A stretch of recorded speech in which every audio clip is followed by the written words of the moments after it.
speaking. We also want to make sure that we are making sure that we are not using hurtful or hateful speech. If you have any feelings, strong feelings regarding this this topic, please just submit your questions. And if you deviate from any of the ground rules we have set for now, you may be asked to leave, or you can be asked to leave. So without further ado, I will pass it on to Jade so she can present to you the proposed ordinance. Thank you. All right, thank you all for attending. Give me just a moment to load up my presentation.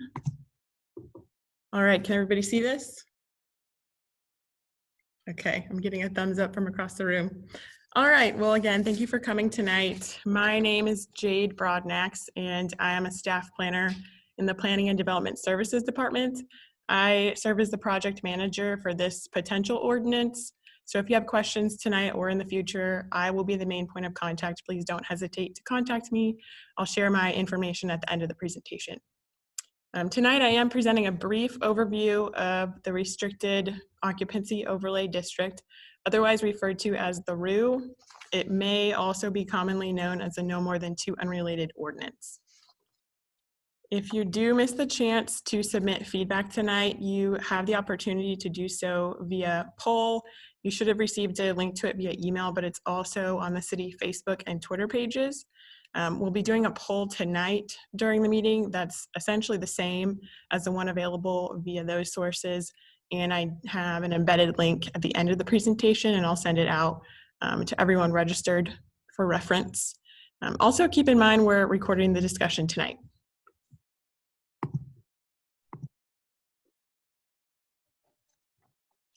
Okay, so as you all may know, we've responded to a city council request and done some pretty extensive research on the details of a restricted occupancy overlay and presented a draft version of the ordinance and the handbook and presented it for feedback to council. They did decide they are in favor of continuing to pursue the ROO, but wanted more public input on it, and that's why we're here tonight. So in June, we did not reach a council consensus on a few key items that would be incorporated into the ordinance. So as we continue to draft this ordinance, council has asked us to collect public input through October. So everyone impacted, particularly neighborhoods, the real estate community, and students, can provide meaningful input. So we do want to gather your input this month because August is our month to target outreach specifically among neighborhood groups, but we'll be hosting an identical meeting in September for the real estate community and October for the student community. We've also sent an email to the neighborhood services kind of master list of neighborhood leaders, and updates have gone in multiple neighborhood newsletters. So if you did not receive an invitation to this meeting or the poll, please visit the city website at cstx.gov and sign up for neighborhood e-news. Also, future meetings on the ROO will more than likely be held via Zoom, dependent on the COVID-19 status at that time. So please fill out the survey or the poll and send it to your neighbors. And after we gather feedback from all of those groups, we'll present this information to council. So we're going to keep it relatively high level tonight when moving through these three discussion points, and I will pause for Q&A after each one. So remember, please use the Q&A box to ask questions related directly to the ROO. Alyssa Halley-Schramm is a long-range planning administrator. If you see me looking over there, she's in the same room. She will be monitoring those questions and directing them to me. And if you have a concern related to the ROO and feel that a more in-depth dialogue is necessary, or we didn't answer your question specifically, please just remember to use that blue hand raise function, and we'll move you over to the panelist side so that you do have access to the microphone. Kristen Haney, she's the administrative support specialist, and she will move you back over to the attendee side or the participant side once that dialogue is concluded. It's just helps us keep organized on the back end of Zoom. So bear with us as we navigate this kind of new format. And also, not that I anticipate any issues, as Esmeralda said, though, just a quick reminder that while your input is absolutely essential, please remember to keep it civil or we will remove you from the meeting. And after we get through the presentation, we'll allow for a few minutes to conduct the poll and collect responses. The results are anonymous. We will just be keeping a percentage of responses for each question and discussing general feelings about this ordinance, petition percentages, and a legacy clause specifically tonight.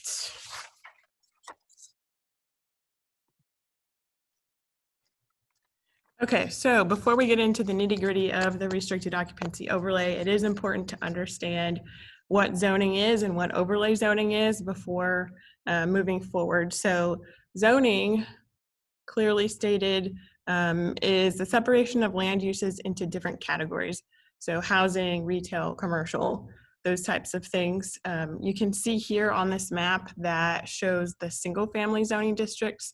Most of the single family properties in College Station are zoned GS, general, suburban, and they're found in this bright yellow color here, shown in the key. Zoning in particular can include restrictions like lot size, which basically establish the size of the land that you can develop on, building height, building setbacks that create standards for essentially how big your yard can be, and every individual property in city limits is assigned a zoning category. This particular map here is embedded on the online poll, and if you click on the hyperlink, it will open in a new window, and you can also visit the city website by going to the home page. Just click on Maps and GIS and navigate to the Planning and Development map. Alyssa will send a link towards the end of the presentation to both of those things, but you can actually search by address and check out the zoning for every property in city limits. So an overlay zoning is a district that's placed over a zoning district and includes extra regulations that apply to properties within its boundary. In this specific case, the only extra regulation would be the occupancy restriction, and the overlay could not be used in duplex or multifamily zoning districts. So also we've had some questions about the immediate nature of this potential ordinance, if that means that as soon as it's passed, if it's passed, that this applies to all these areas. It does not. This map just shows where the restricted occupancy overlay could be requested. It does not mean it's automatically approved. It just means that property owners in these areas could ask for it. They would still have to go through the entire rezoning application process and gather support from the subdivision and ask City Council to decide yes or no on whether to restrict occupancy.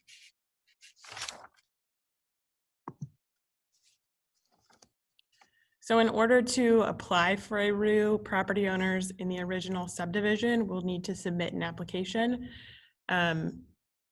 There has been a bit of confusion on subdivision versus neighborhood, so I'd hope to clarify this. If anybody has questions or would like further examples afterward, please, again, don't hesitate to reach out.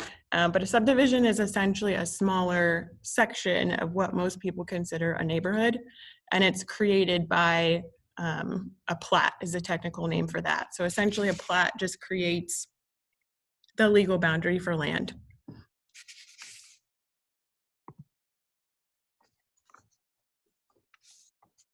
Okay, so we have had various feelings at the council meetings and planning and zoning commission meetings expressed both strongly in favor and strongly in opposition of the overlay. And so we will have the poll, which has a very similar set of questions that we'll go through along with the discussion points tonight. So you can submit those questions and your thoughts in kind of a more formal way via the poll. But we're going to start with kind of an open forum for your general feelings about the ordinance. I'm getting a question. Hey Jade, it's Alyssa here. I've got a question for you that came in. The question is, has the draft RU ordinance been prepared? And if so, is it available online or can you email it to citizens upon request? Can you talk on that? Sure, yes. So the draft ordinance was prepared and presented at the June 25th City Council meeting. I do have the red lines. The agenda is posted online on the city website. I'd be happy to send a link to anyone You can email me. My information will be on the final slide here of the presentation, so just take a picture of that if you don't have that already, and shoot me an email, and I'll send you a link to where you can find that online. You may find it worthwhile also to watch the video. It's about 2 hours long, so I can send some timestamps as well. Did I answer the question entirely? Okay. Were there others?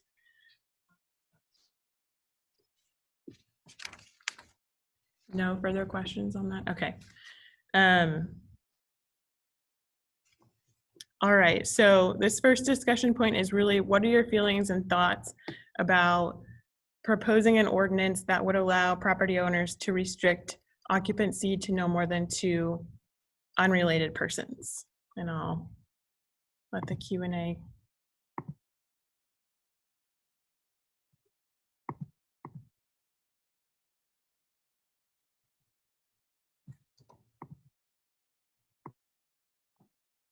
Okay, thanks, Jade. We've got a couple questions here.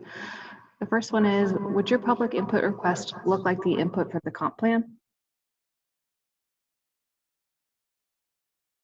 So I think that question is, would it be a virtual engagement type of input? Sorry, we're working out the feedback issues. Would the input look like the comp plan virtual? As of now, we are planning to host fully virtual engagement. In terms of meetings, we'll be hosting this meeting 3 times unless the situation changes dramatically with the pandemic. We're relying on city social media accounts to promote poll responses. We'll be sending emails directly to those groups for each month of outreach. So this month we're focusing on neighborhoods. Next month is real estate community. October is students. So we are primarily looking at virtual engagement, but are open to feedback.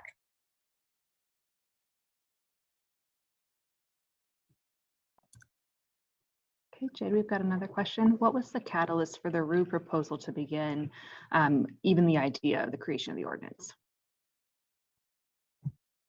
Good question. So the restricted occupancy overlay has been, well, really an occupancy restriction has been discussed for years at this point. Really, the biggest motivation came about with the neighborhood conservation overlay outreach and discussion. There were multiple people who were involved in that process of looking at really physical characteristics to help preserve kind of neighborhood character, and we're interested in also adding an occupancy restriction into the list of restrictions for neighborhood conservation. Staff really emphasize kind of the need to keep those 2 separate, as it's easier administratively to monitor physical characteristics separate from an occupancy. So with council's kind of plan of work for 2020, it was on the agenda and requested again. So we move forward with the draft from there.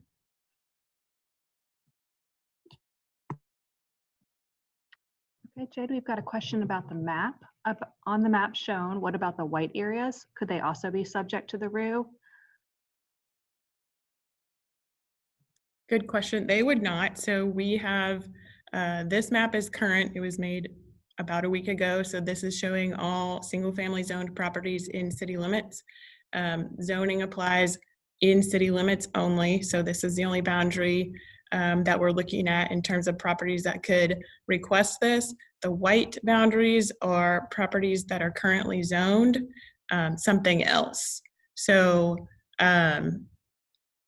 it is slightly subject to change if any of those white properties were to request to rezone to a single family district in the future. But the majority of those white spaces are actually zoned commercial, some type of commercial zoning. Thanks, Jade. I also just put a link to the city's GIS maps into the Q&A that I think everybody can see. So please let us know if you're having any issues with that link. That's not the map you just saw, but that's the overall city zoning map. So you can drill down and look at individual properties. We've got another question here. about a point you said earlier, Jade, about the residents of a particular subdivision needing to ask for a RU to be implemented, but it is not automatically implemented. Is that correct? Yes, that's correct. So property owners in a subdivision would need to go through the formal rezoning application process. This is the same process that commercial properties go through when developers are wanting to develop commercial property, bringing a new restaurant to town, preparing the land for that sort of thing. So they would be required to submit an application to our offices in Planning and Development Services, and that goes through the full completeness review, where we're making sure that all of the documents we need for a rezoning request are submitted in proper form, and then staff conducts a review to make sure that all the exhibits are showing what they need to in compliance with our rezoning requirements. Staff would write a staff report, basically giving recommendation of support or denial. It would then go to Planning and Zoning Commission for recommendation and a public hearing. And the final step would be City Council for a final decision. So that's the standard rezoning application process. Just because property owners submit the requirements doesn't mean that it's automatically approved. They would have to go through a series of public hearings and review.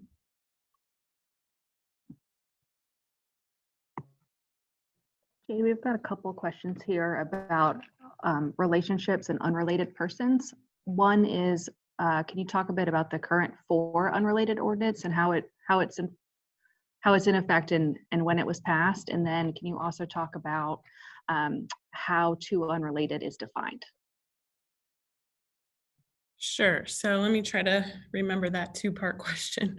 That's correct. The city does currently have a no more than 4 unrelated ordinance that applies citywide to essentially single-family zoning districts.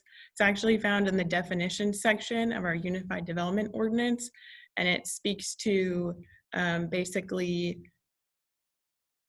family being defined as persons who are related by a first or second degree of consanguinity or affinity, so by blood or by marriage. We require no more than 4 unrelated citywide. The difference between the 2, was that the question? When it was created. The no more than 4 unrelated was created with the adoption of the development ordinance. So as long as that's existed, there has been a definition of a family that's limited to no more than 4.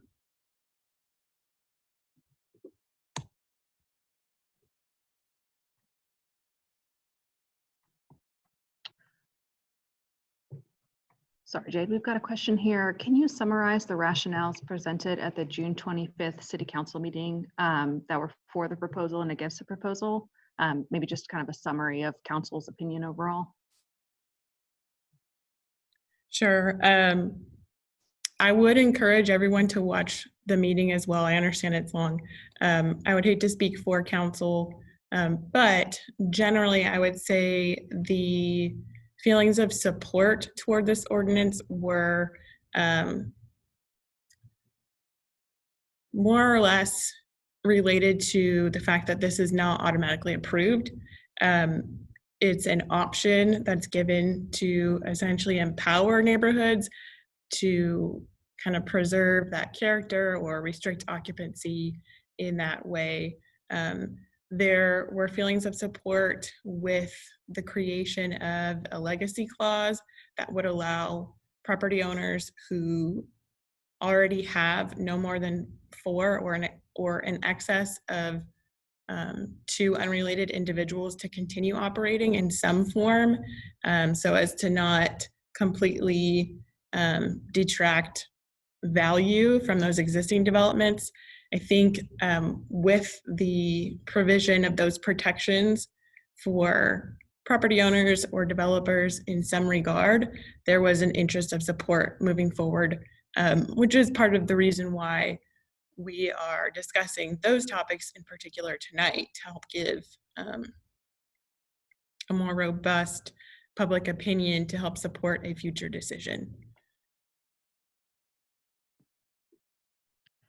Okay, we've got two questions that are somewhat map related. One person has asked us to show the map again, and then another person has asked or made a statement that a couple years ago the P&Z recommended some areas, i.e. College Park, potentially be excluded.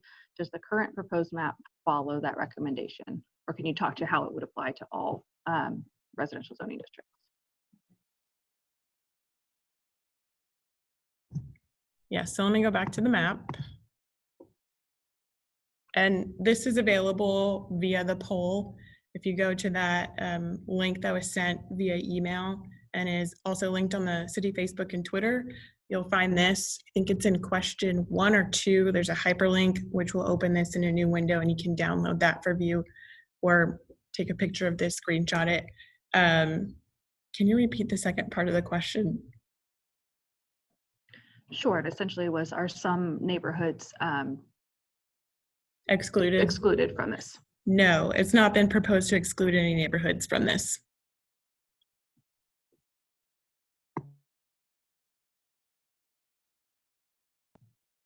Jade, can you talk about what the methods the city would use to determine how many people are living in a house? Sure. So we discussed enforcement at the City Council and Planning and Zoning Commission meetings. It was a pretty robust dialogue there. We, when conducting our research, were tasked with comparing a potential ordinance in College Station to an existing ordinance in City of Bryan, our sister city in San Marcos, for their successes in those cities. Enforcement remains an issue. Code enforcement and planning and development services would manage that process if this were eventually passed. But the overwhelmingly most popular method for enforcement is monitoring license plates in driveways. So kind of operating on more of a complaint basis, the neighbors would be tasked with monitoring cars parked in their neighbors' driveways for an extended period of time. We've drafted it with, I believe, an 11-day majority out of a 21-day period, because that's what those two cities also use for enforcement tactics. But it would require regular monitoring by code enforcement, neighbors, that sort of thing. So there's also draft language in the ordinance that talks about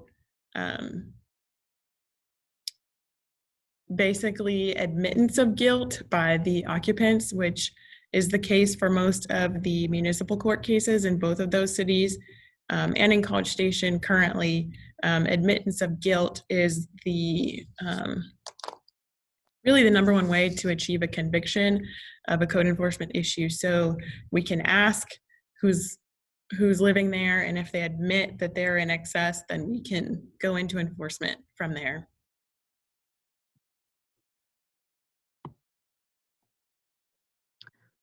Jade, we've got two questions here that are related about one, why is a ROO needed in single family subdivisions? And then what are the specific kind of alleged harms or issues that are attempted to be resolved with this ordinance?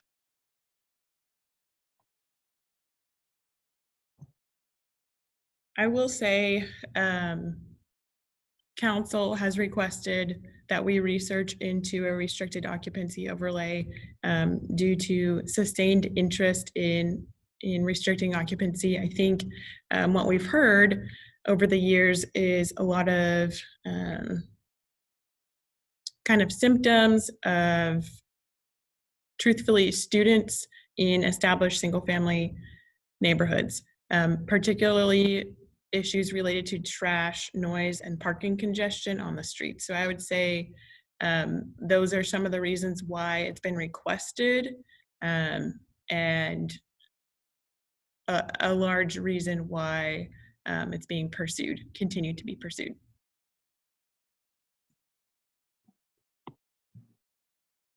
And Jade, I wanted to interject quickly. So when you were summarizing kind of the council presentation previously, one thing council did ask was us to reach out to all of the groups who are affected. So that's really what this process here tonight and the next few public input opportunities with the neighborhood groups, realtor and development community and students are about. So I just wanted to make that clarification point. We've got one kind of functional question about where the poll will be available. Is it going to be available on the city website in addition to social media accounts? We're working with public communications on that.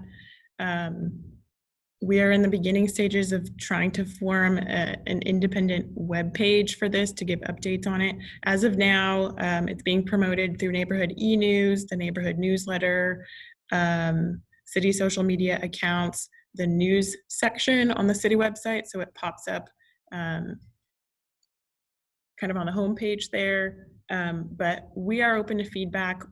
We would like to gather as much input as we can. So if there's any way we can make it easier to find, please let us know. Yeah, just let us know.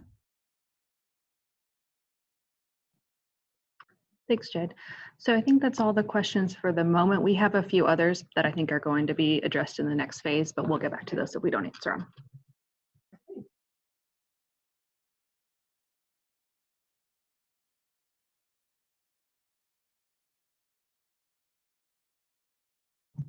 Were there any questions about this specific discussion point in particular, feelings of support?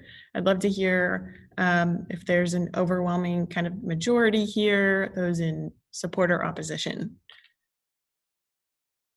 And we will have the poll, so you don't have to answer now.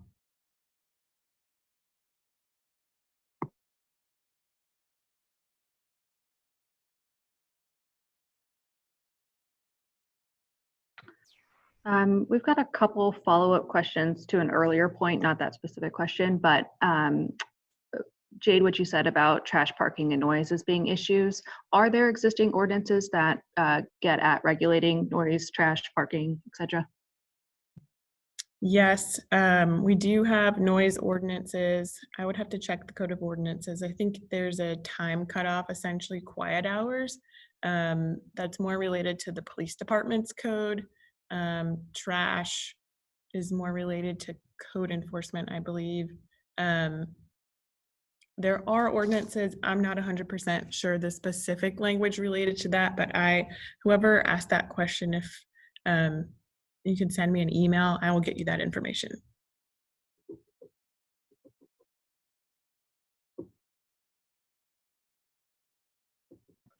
Okay, we're seeing a mix of support and opposition so far, but just as a reminder, everybody can also participate in the poll. So we'll see that data again toward the end of the session tonight.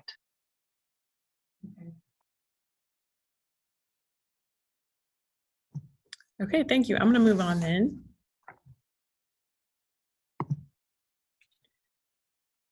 Okay.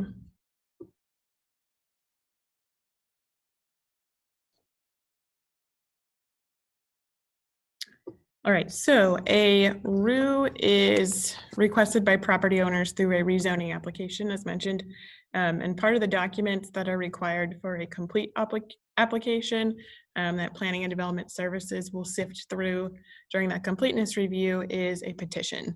So this is an example that was drafted and presented to Planning and Zoning Commission and City Council.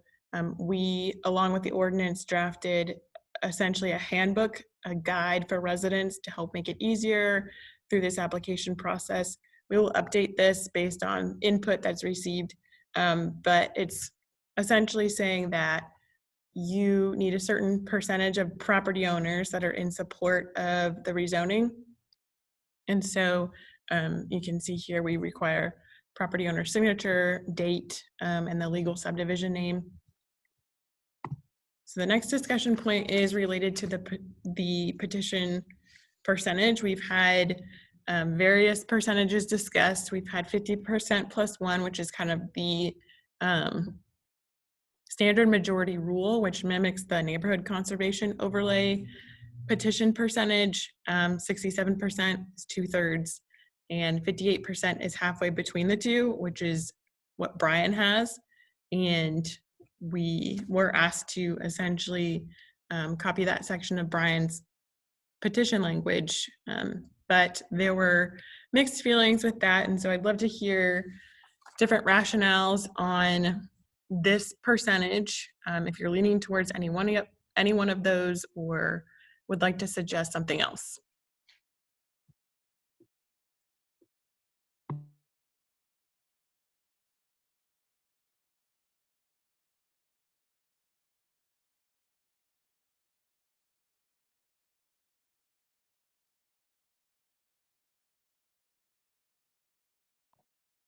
We've got one question, percentage related. Jade, do you know what percentage San Marcos uses?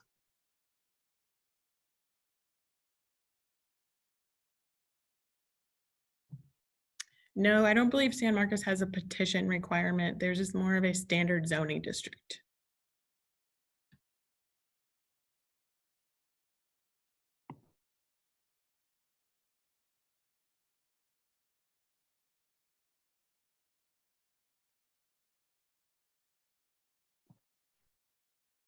Okay, I'm not seeing any other specific percentage comments yet, but they might still be coming in. Everybody sit tight for just a moment.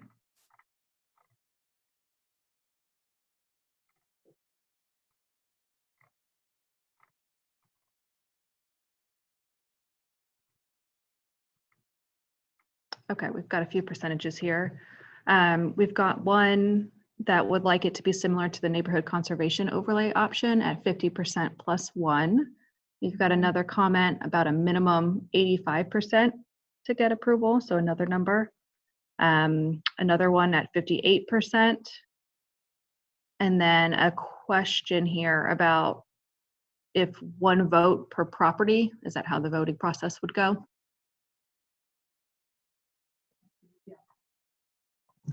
Yes, so one vote per property owner.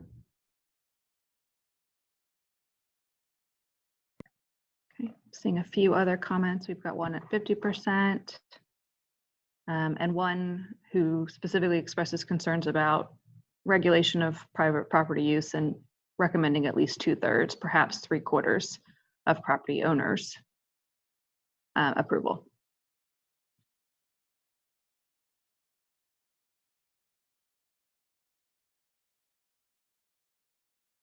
We've got a few other voting questions and a few more comments. So another 50% plus one, a few should be 100%.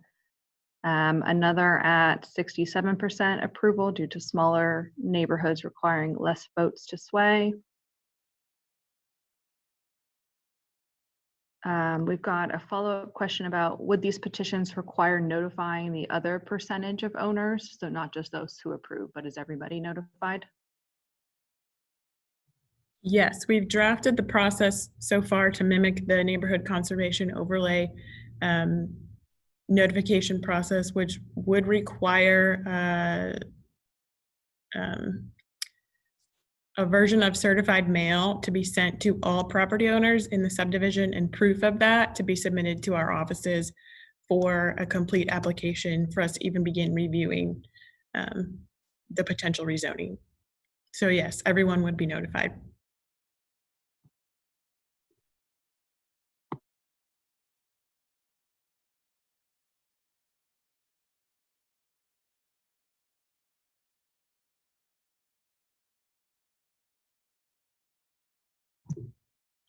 So far, it sounds like we've got a popular opinion of 50% plus one. Would you agree?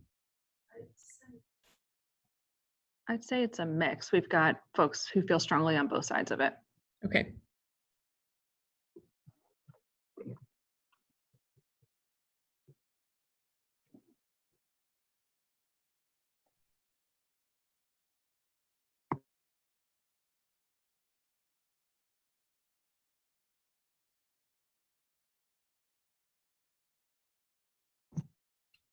Okay, I'm going to move on to the next section. Thank you for your input. Okay, the legacy clause. So this is a draft from the June 25th council meeting. So this is subject to change as well. And again, with the input that we receive from these series of meetings and poll results, we will update the handbook with that information and present that to council, as well as the ordinance, proposed ordinance. So the purpose of this legacy clause is essentially to establish a city protocol for handling properties that are occupied by more than 2 unrelated residents at the time a RU, if created, is created in those specific subdivisions. So I am going to read through the different options, and feel free to submit questions on those specific categories as I go through them. So in the event a RU is adopted and approved in a subdivision with properties that are already occupied by more than 2 unrelated persons, how should we, the city, resolve this over occupancy? So I've got a range of options here, from essentially nothing to heavy enforcement. So first option here is saying it should not be resolved. So if there's an original subdivision that passes a RU, any and all homes that were currently exceeding the 2 unrelated should be permitted to continue indefinitely. The city would not regulate any further than that on occupancy at all. Next option, it should be resolved immediately upon approval of the rezoning, regardless of the current occupants. So this would essentially be no legacy clause, or sorry, the opposite of that. This would be essentially whoever's living in the home would be asked to leave immediately, regardless of who lives there. No turnover of lease, land, property owner, what have you. Next option is by land. So the lot itself, so the occupancy violation should be allowed to continue as long as the land exists in the same configuration. So we see pretty often an original lot, a larger lot in an older subdivision that is subdivided, and they create 2 lots out of it. So essentially at that point in time, if this were the proposed legacy clause, when a plat or replat is submitted to our offices and it's filed, at that time, each of those new lots would be subject to no more than 2 unrelated occupants. Next option is by property owner. So if the property owner sells the property to someone else, at that point, the property should come into compliance and it can no longer be occupied by no more than 2 unrelated. Next option is by structure. So if the home is structurally altered in any way, which would require a building permit, the property should come into compliance and can no longer be occupied by more than 2 unrelated. So by structure, I'll clarify that. The existing structure would remain. This would be a renovation or an expansion of some sort. Demolition is a complete scrap of the site when the original structure is demoed. That new property, again, when a residential permit or building permit is coming through our offices, then it should come into compliance and cannot be occupied by more than 2 unrelated. Lastly, by lease. So this would apply to rental property. If a RU is passed, they need to come into compliance at the end of the lease term. Code enforcement would be monitoring rental registration and leases to the best of their ability, and ensuring that when a new lease term begins, that it's occupied by no more than 2 unrelated. So any questions, feelings, concerns about any of these options, or if you're leaning toward one in particular, if you have a different suggestion, open to feedback.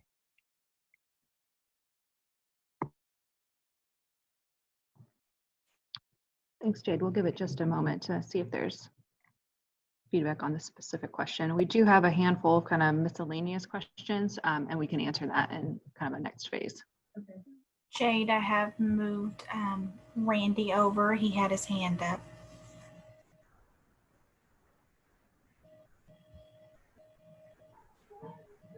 Apologies, that was a mistake.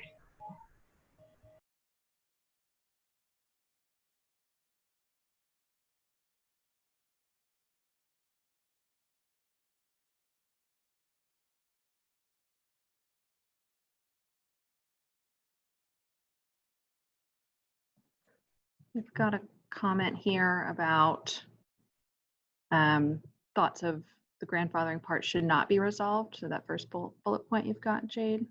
Okay. We've got a comment here that it shouldn't, kind of the same thing, it shouldn't be resolved. They should be allowed to continue.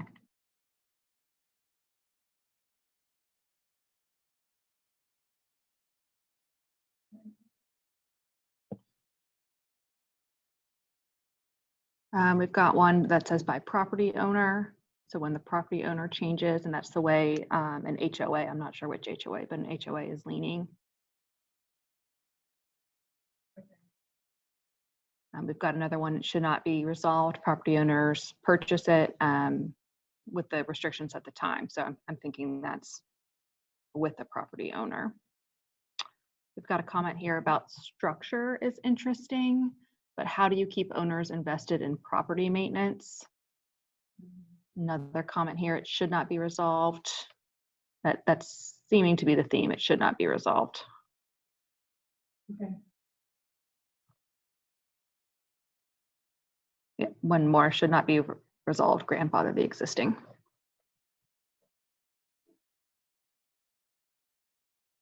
Would you say we've got so far a majority of?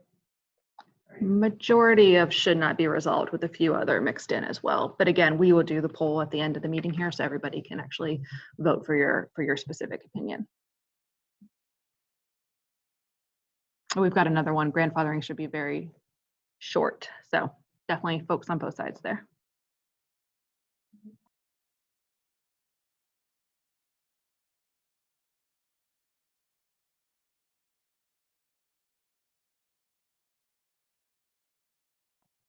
Jay, would you like me to go ahead and ask some of the kind of miscellaneous questions that have come in? Mm-hmm. We've gotten a few questions about legality and if the city's legal department has a chance to view the draft ordinance language or just how to do a restricted occupancy overlay as a whole. Sure, we did consult the legal team. They've looked through the draft ordinance thoroughly and reviewed it. At the Planning and Zoning Commission meeting and City Council meeting in June, there was a question posed about the legality in terms of fair housing, kind of discrimination laws, and they do not believe that it's violating any fair housing laws. They have kind of scoured legal resources within the state of Texas and nationwide for kind of a precedent for enforcement, and had a heavy hand in drafting a potential enforcement section of the ordinance, which does account for the monitoring of license plates in driveways. They continue to monitor the ordinance and have not found anything of legal concern. Thanks, Jade. We've gotten a few other questions about the concerns about the impact on property values, and just wondering if we've done any research or have any kind of information to share there.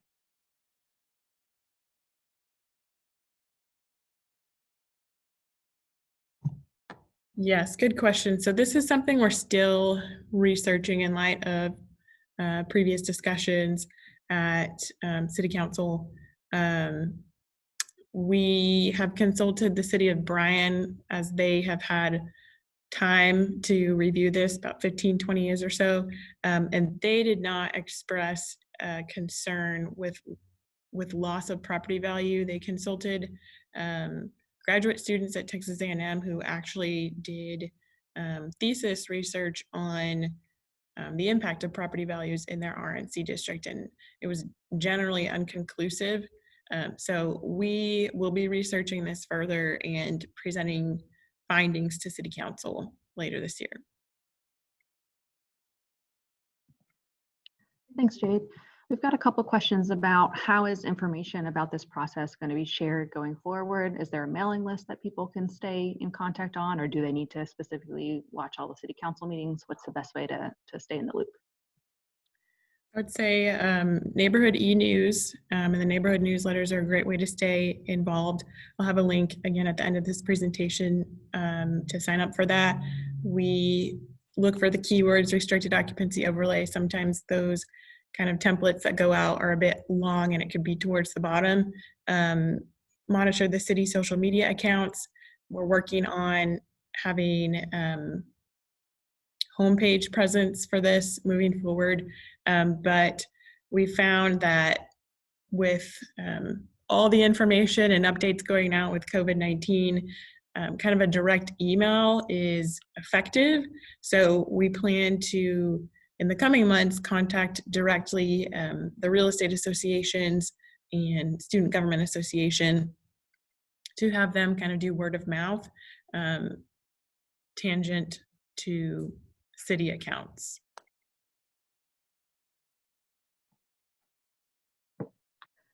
Jade, can you talk a little bit about what types of relationships would be impacted? We've got a few questions here, like would this affect a single mother with her child and a boyfriend? Would it affect, brothers living together? How does the relationship piece work?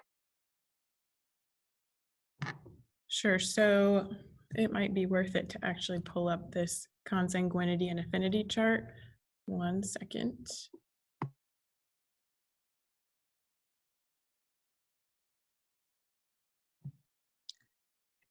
Okay, so current ordinance speaks to relationship by blood or marriage, essentially, consanguinity, affinity, to the first and second degree.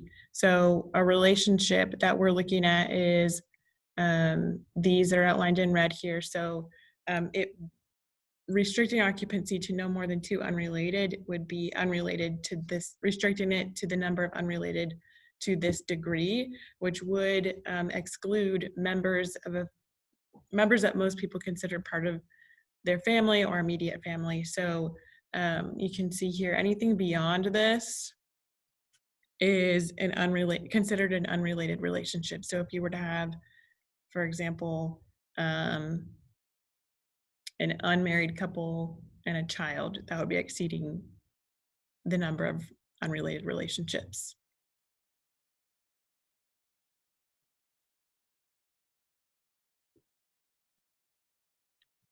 Jade, we've got another one here, 2 brothers and a cousin. Would that exceed?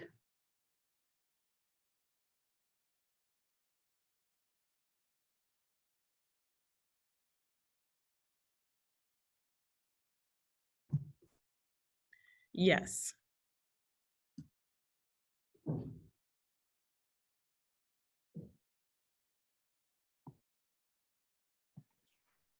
Jade, I'm going to group a few enforcement related questions together.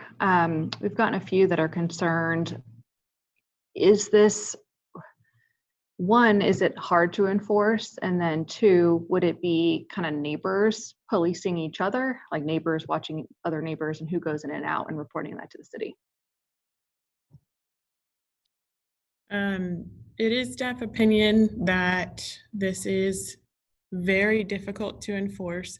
When consulting code enforcement from College Station, code enforcement, municipal court in College Station, and code enforcement in the cities of Bryan, San Marcos, and municipal court in the city of Bryan and San Marcos as well, we discovered there are issues when it comes to conviction. So the identifiers necessary for a conviction require heavy monitoring and a large amount of staff time and resources to essentially monitor parked cars. But the issue exists when trying to convict for relationship status. So the municipal court is looking for a violation of relationship. Unfortunately, the most popular method for attempting to prove over occupancy through relationship status is a physical issue with license plates. And so there's been a discrepancy between essentially city code enforcement and municipal court prosecution, and the overwhelming majority of cases that have been investigated have been resolved through admittance of guilt. So the occupants essentially fess up to being overoccupied, and it's a beast to enforce it, with lots of staff time and limited yield. Following up on that, I've got a few more family relationship questions here. Do you mind pulling that figure back up? Sure. Thank you. So we've got one about a family of 4 with a guest. Does that violate the current 4 unrelated provision, and is it being enforced? If it's a permanent guest, yes. Oh, Jade, I believe you're on mute. If it's a permanent guest, yes. Can you talk about one person with 2 children and another adult with 1 child? Are they able to cohabitate? So one person with 2 children and then another person who's not related and 1 child.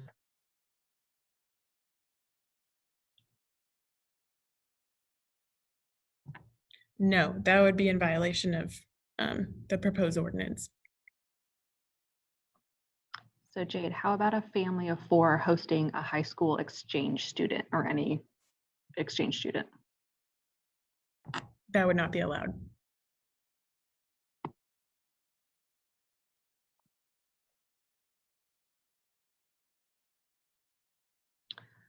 So we've got a question here about if code enforcement says it can't tell the relationships, how will you tell whether it's a 2nd degree or 3rd degree of consanguinity or affinity? How would we as the city know those relationships? It would be admittance of guilt by the occupants.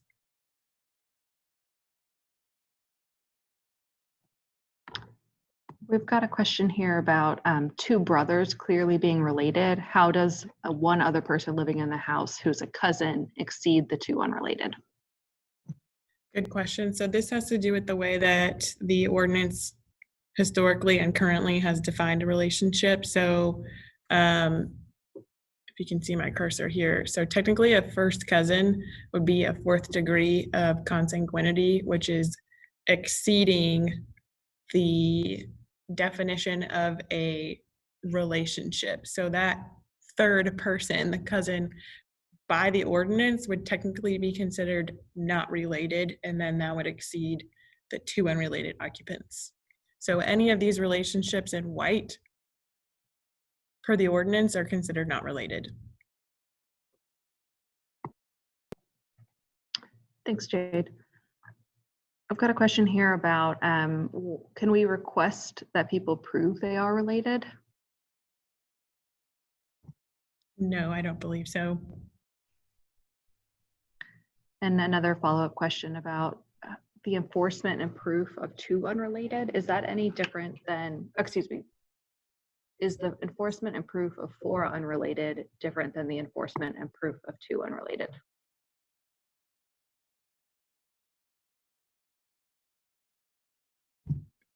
Sorry, y'all, I forget I'm muted. So is the enforcement of 4 different than the enforcement of 2? In a sense, yes and no. Currently, we don't have an enforcement section codified anywhere in our ordinances.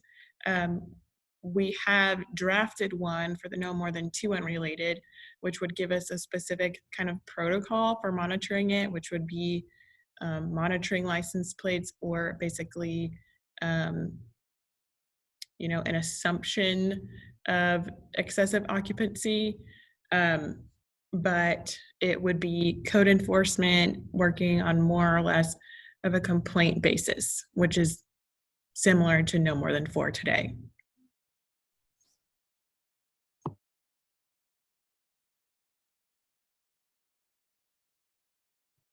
Jade, we've got a question here about foster children. Can you talk about how they count in the family definition?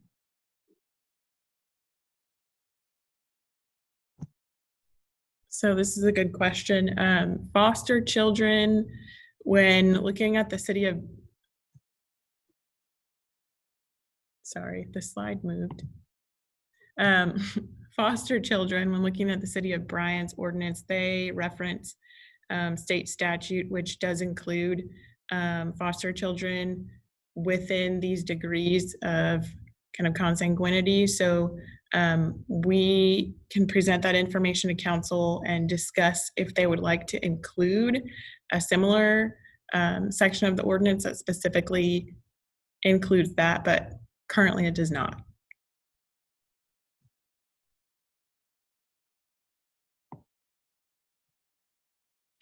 We've got a couple comments here. They're more comments than questions, but about if this is so difficult to enforce, why not spend more efforts enforcing existing ordinances that address some of the problems like parking, noise, trash, etc.? Thanks, Alyssa. Yeah, that was definitely a popular concern or comment throughout the process up until this point. The neighborhood conservation overlay does kind of tackle those physical constraints in an effort to preserve neighborhood character. Currently, the council direction is to proceed with an occupancy ordinance.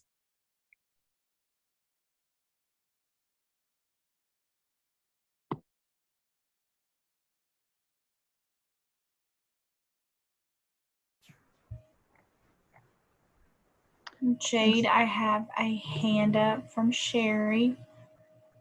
I'm going to move her over.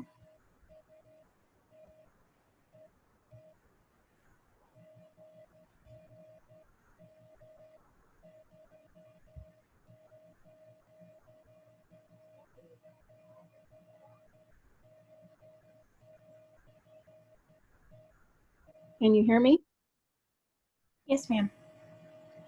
I'm having trouble figuring out how she is determining two unrelated in many of the examples. For example, there was a family of 4 and 1/4 cousin or something. That would still only be Do we have two. any more comments, or should we move to? Can you not hear her? Can you hear me? Yeah. Hello? Yes. Can you hear me? Yes.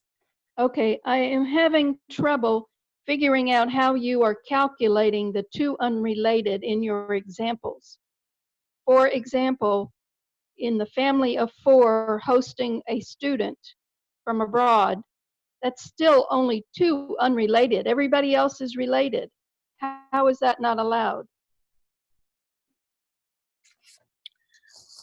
With the restricted occupancy overlay, it would be in excess of 2 unrelated occupants. How? The only one that's not related is the student. So this diagram here is showing that exact situation. So we're looking at the relationship independently. So each person to person, we're counting the number of relationships there. So if you have a family of 4 and a family of 1, that individual person has 5 relationships total, which would exceed 2.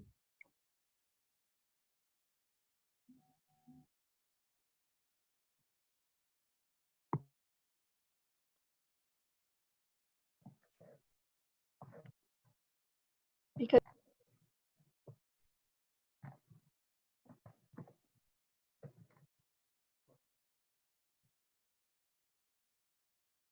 Jade, we've got a couple questions about whether or not that definition of 2 unrelated would be updated or looked at?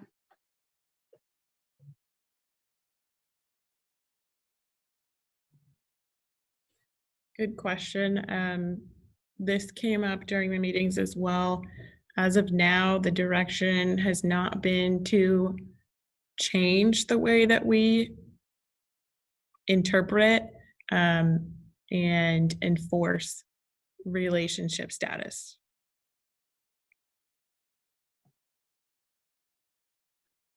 Jade, I've got a question about the grandfathering, the legacy clause. Do you know how Brian enacted their grandfathering clause?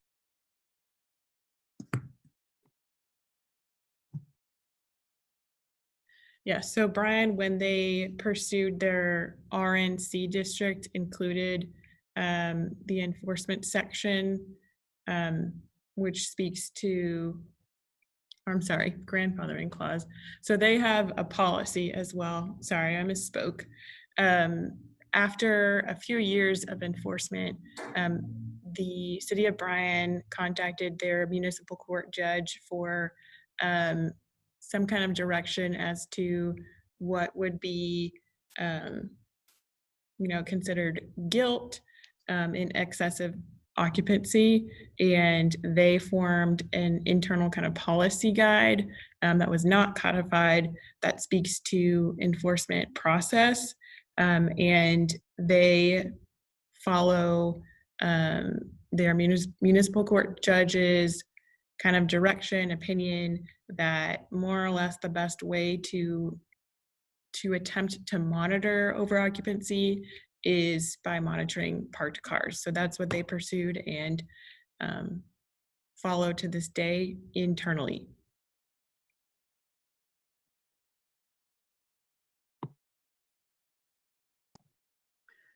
Yeah, I've got a couple of questions about the notification process. Who gets notified if a subdivision were pursuing this? Is it just the property owners, or would, if there are current renters in the home, would they be notified as well?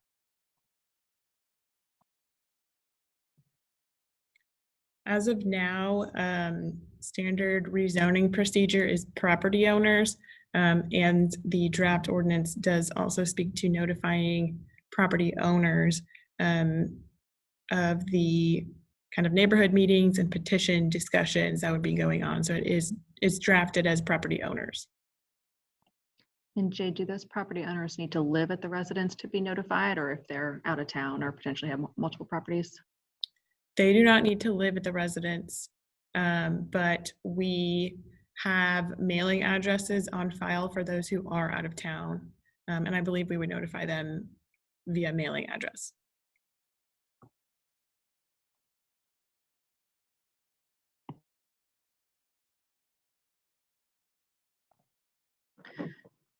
Jade, can you talk more about how we as a city are engaging the public in this discussion, and how different groups will be kind of engaged through August, September, October? Sure. So we've started with the neighborhood groups. We hope after tonight's meeting, word of mouth spreads, the poll, our promotion on our city websites, Facebook, Twitter, kind of help get the word out there. The continued notification through neighborhood e-news, neighborhood newsletter, those sorts of things for this month. Next month, we're going to host an identical meeting to this, but specific emails in coordination with the Association of Realtors and any applicable development group that we can find where there's a large presence and large involvement. We will be contacting them directly, emails, phone calls, with links to the poll and invitations to a Zoom meeting, and following up to ensure that as many people as possible are invited, and collecting that feedback. And the same thing with the student population in October. We're specifically waiting until October when students are supposed to be back in town. We've already coordinated with the Student Government Association and the Office of Public Partnership and Outreach to include a survey link and updates to all student groups and the student body as a whole. So we hope the meetings in partnership with continued email and phone call follow-up will gather a large amount of responses. But again, we're open to feedback. Any groups you may be aware of that you'd like us to share that information with, we are more than willing to do so.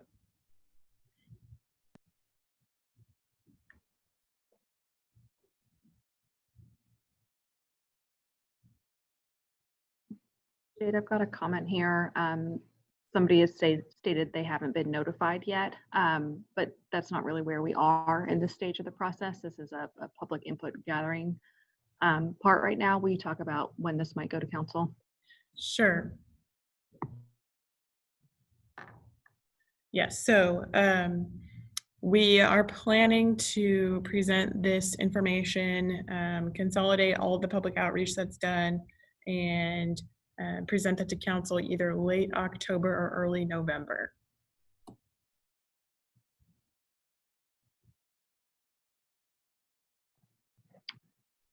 Thanks, Jade. We've got a couple questions about kind of, is this the best way, or are there other ways to manage kind of the stealth dorms within neighborhoods? So large rental properties that may have a lot of bedrooms and a lot of associated parking or traffic and noise issues. That's an excellent question. It's one that's difficult to answer just because there are a number of ways to research the kind of symptoms that we have had complaints about over the years, particularly trash, noise, parking. The neighborhood conservation overlay does offer kind of, it offers physical restrictions in neighborhoods that we're seeing a lot of complaints and issues related to those things specifically. That could be a way to tackle this issue. I would leave it up to council to discuss that at a meeting with a public hearing. Ultimately, they do make the decision on the preferred method for monitoring these things. Hey, Jade, this is Jeff Capps. Can you hear me?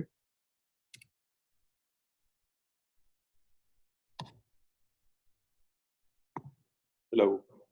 Yes, sir, Alyssa, we can hear okay. you. All right, sorry. Hey, this is Jeff Capps, City Manager Office. I'm just going to add a little bit on the enforcement stuff that I know Jade's been talking about a little bit. So a lot of times as it relates, and I know there was a question earlier as it relates to, you know, parking, trash and noise, and how do we handle that?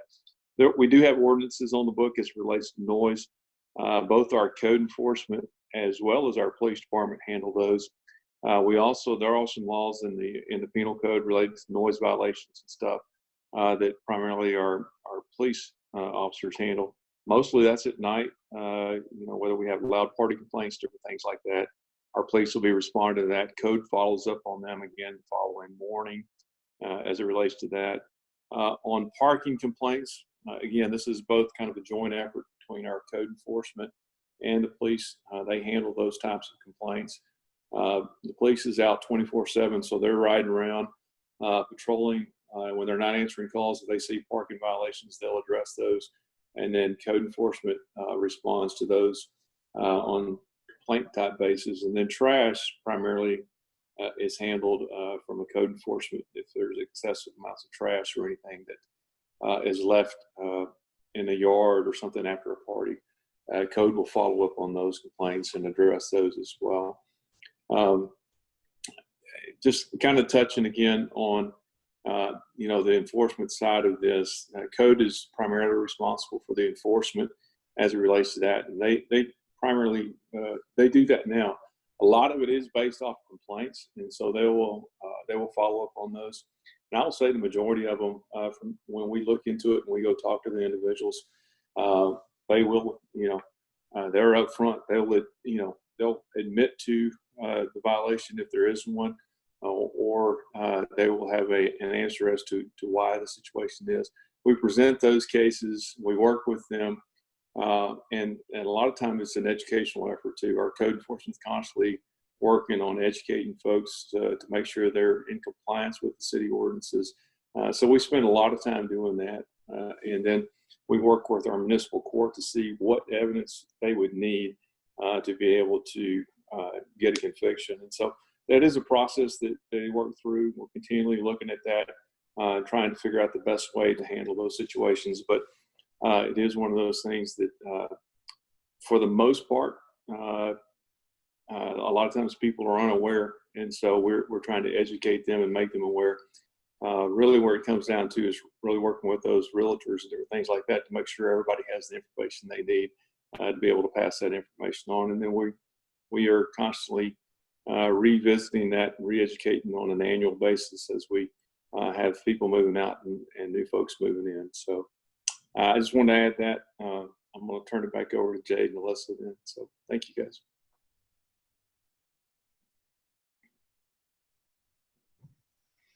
Okay. So where we left off on discussion point 3, it seemed like there was a bit of a majority for, there were mixed results. Had a good amount of responses saying that it should not be resolved. So all should be able to continue indefinitely.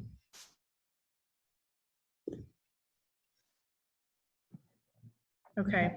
I'm gonna move on. We'll do the poll. I hope that the Q&A portion was helpful and will inform your poll responses, but we'll give you about 3 minutes. It's really the same questions we've gone through tonight. We're just gonna collect the overall percentage and have everybody respond. You don't need to do this poll. We would love if you could do the more official poll that's been linked through all the city social media accounts as well. And please share that link with neighbors, friends, family.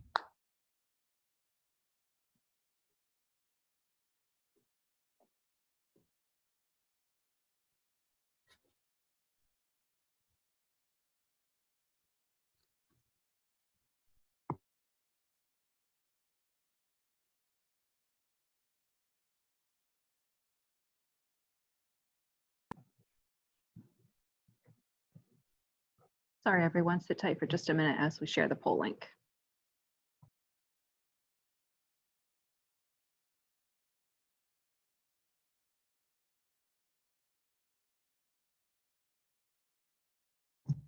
Okay, can everybody see this?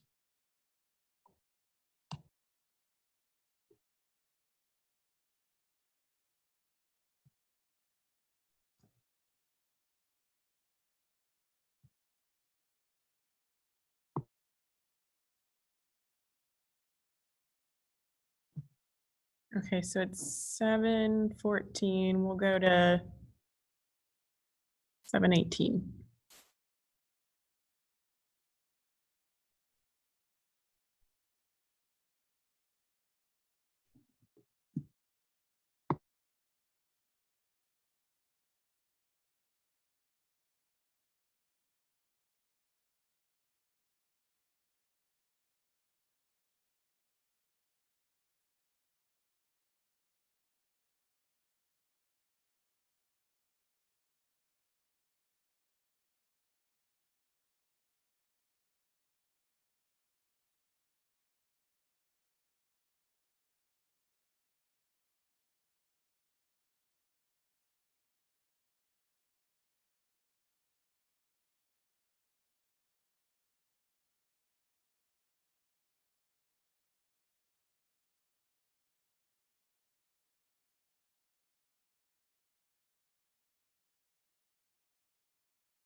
Hey, everybody. We're getting a few comments that the other/please specify box isn't working. We think that's a function of Zoom, but the Zoom poll we're on right now, but the poll online does have that option. So please remember to also participate in the poll we have online. Sorry about that.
All right, thank you for your responses. It's 7:18. Kristen or Alyssa, can we end the poll?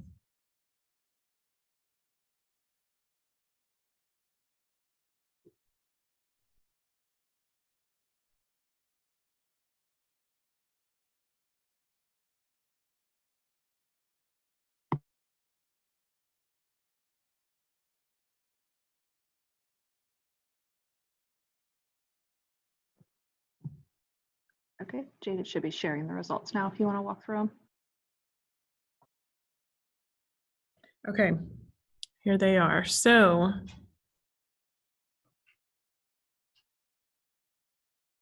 interesting. Okay, so the first question, how would you describe yourself? We had 40 people out of 40 describe themselves as a College Station homeowner. Within that, 10% were from a neighborhood group, 3% in the development community, and 3% were other.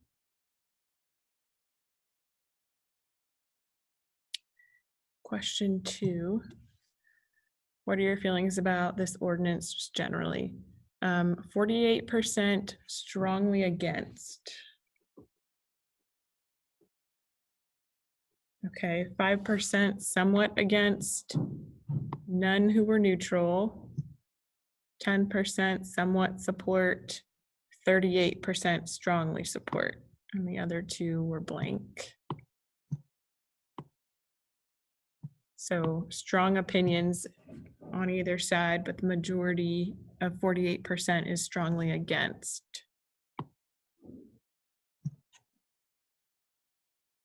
Oh, actually, hang on. We've got a tie. 48% strongly against, 10% somewhat support, and 38% strongly support. So overall support, 48%. Wait, somewhat against and strongly against. So yeah, 53% in some form or against, 48% in some form support.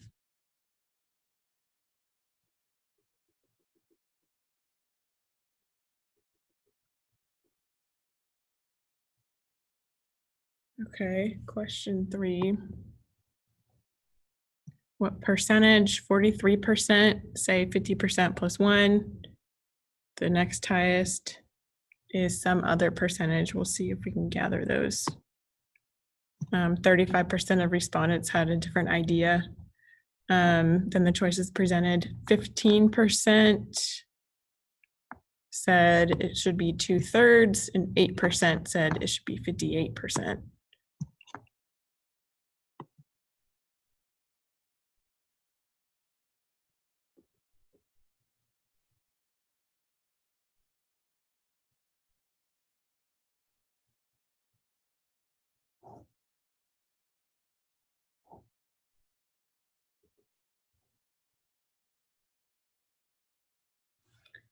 Okay. Last question, how should we handle a legacy clause? Let's see, we do have a majority. 45% submitted the first option, it should not be resolved. So all homes currently exceeding 2 unrelated should be permitted to continue indefinitely. Nobody voted for immediate resolving, the second option, or by land. We had 15% vote for by property owner, 8% by structure, 3% by demolition, 18% by lease, 13% are undecided or prefer not to say. Okay.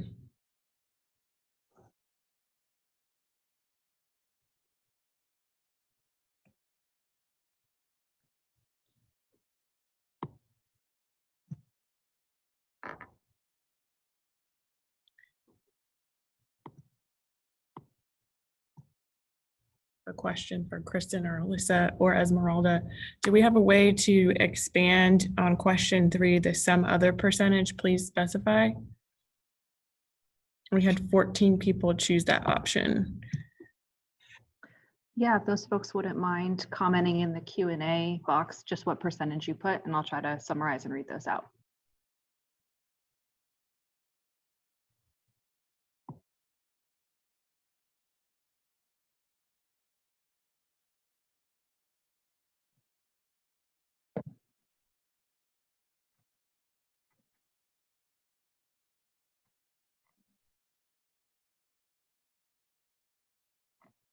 Okay, those are starting to come in now. Most are higher. So we've got 3 who've said 100%, 190%, 185%, 175 or higher, another 100%, one person who says 25%, so smaller. That's it so far. So most folks have said a higher percentage.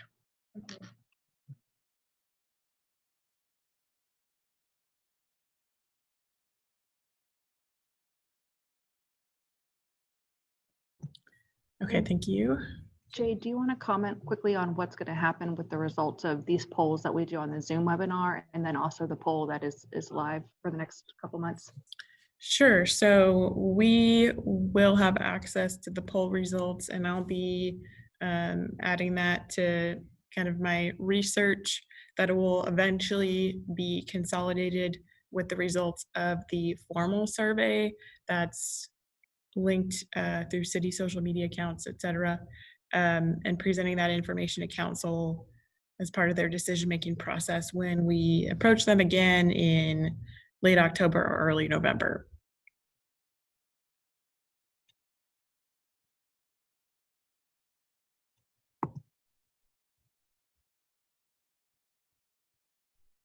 So I'll go over it again just so we can get a brief summary. So the majority, I mean, all present tonight are College Station homeowners. The majority, a slight majority are in some form against.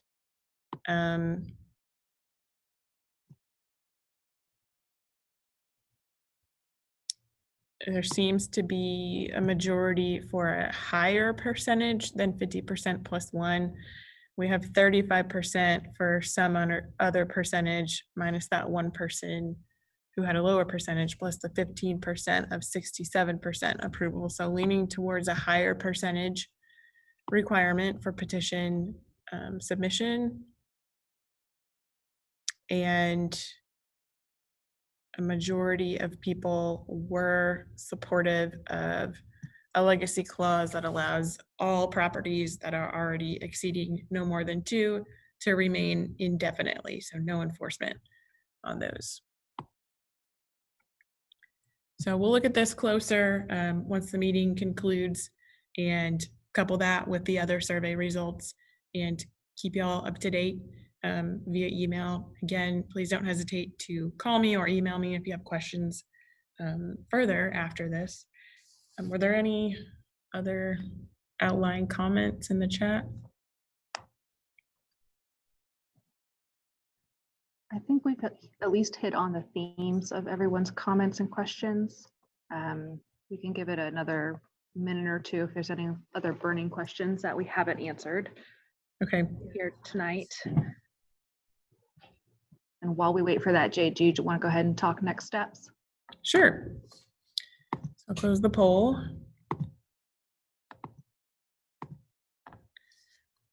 So for all registrants who are here tonight, I will send you my PowerPoint that was presented on tonight.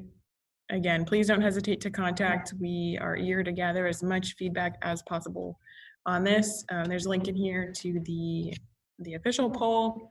I do want to give a quick update to everyone on another way to help shape the future in a really concrete way. College Station right now for the census, we have roughly 51% of responses, and we're experiencing a large gap in student responses in particular, so Texas A&M students. We encourage everyone here to complete the census and encourage your personal networks to complete it as well at 2020census.gov.